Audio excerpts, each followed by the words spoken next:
ভারতের প্রধানমন্ত্রীর মুকুটে নয়া পালক। কুয়েতের সর্বোচ্চ সম্মান পেলেন Narendra Modi. The order of Mubarak Al Kabir ও সম্মান দেওয়া হলো তাকে।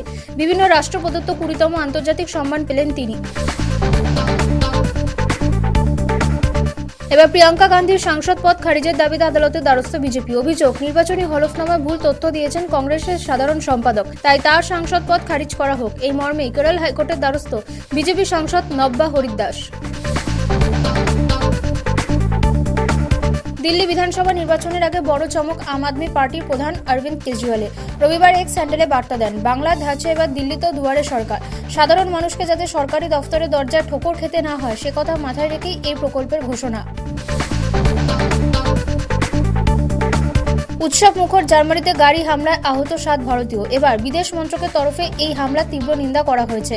নয়াদিল্লির তরফে বিবৃতিতে বলা হয়েছে, জার্মানির ম্যাগডেবার্গ শহরে এই সাংঘাতিক এবং অর্থহীন হামলার আমরা তীব্র নিন্দা করছি। বহু মানুষ প্রাণ হারিয়েছেন, অনেকে আহত। মৃতদের আত্মার শান্তি কামনা করছি। জঙ্গি অনুপ্রবেশ ইস্যুতে প্রাক্তন প্রদেশ কংগ্রেস সভাপতি অধীর রঞ্জন চৌধুরী আক্রমণ শানিয়েছিলেন কেন্দ্র এবং রাজ্য সরকারকে। এবার এই প্রসঙ্গে কলকাতার পুরসভার মেয়র ফিরহাদ হাকিম কেন্দ্রকে বিঁধলেন। বললেন, সীমান্ত রক্ষা করে বিএসএফ, তাই এটার দায়িত্ব কেন্দ্রের। ফের অধীর রঞ্জন চৌধুরী বলেন, সীমান্ত বিএসএফ তথা স্বরাষ্ট্র দফতরের দায়িত্ব থাকলেও রাজ্যকে সহযোগিতা করতে হবে। দায়িত্ব শুধুমাত্র বিএসএফ এর ঘাড়ে চাপালে হবে না। শহর কলকাতায় বারংবার দুর্ঘটনা, শিরোনামে উঠে আসছে মা ফ্লাইওভার। রবিবার গার্ডওয়ালে ধাক্কা মেরে বাইক সহ নিচে পড়ে মৃত 2। দুর্ঘটনার খবর পেয়ে ঘটনাস্থলে কলকাতা পুলিশ কমিশনার মনোজ ভার্মা জানান, বিষয়টা কিভাবে আটকানো যায় সে ব্যাপারে ব্যবস্থা নেওয়া হবে।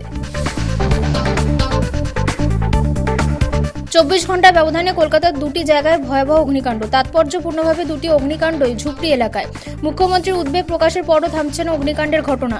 এবার ক্ষোভ উগরালেন ফিরহাদ হাকিম। শহরের অগ্নিকাণ্ড ঠেকাতে আগামী সপ্তাহে পুলিশ এবং স্থানীয় কাউন্সিলরদের নিয়ে বৈঠকে বসতে পারেন কলকাতার মহানাগরিক।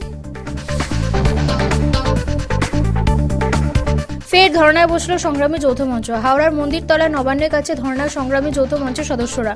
বকেয়া ডিএ প্রধান শূন্য পদে নিয়োগ সহ একাধিক ইস্যুতে ধর্নায় তারা। জানা গিয়েছে, তাদের এই ধর্না চলবে আগামী মঙ্গলবার দুপুর পর্যন্ত।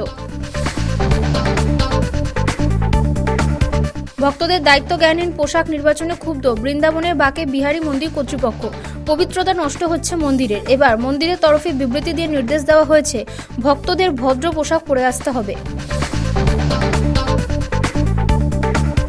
ইয়েমেনের রাজধানী সানায় বিমান হামলা আমেরিকার। ধ্বংস করে দেওয়া হলো ইরানের মদতপুষ্ট হাউতি জঙ্গি গোষ্ঠীর অস্ত্রভান্ডার। রবিবার হামলার কথা স্বীকার করে নিয়েছে মার্কিন সেনা। অনূর্ধ্ব 19 মহিলাদের এশিয়া কাপ চ্যাম্পিয়ন হলো ভারত। রবিবার ফাইনালে বাংলাদেশের বিরুদ্ধে 41 রানে জয় পেল ভারত। 20 ওভারের নিচে প্রথম ব্যাট করে নিকি প্রসাদের দল করে 7 উইকেটে 117 রান। এবারই প্রথম এই প্রতিযোগিতা।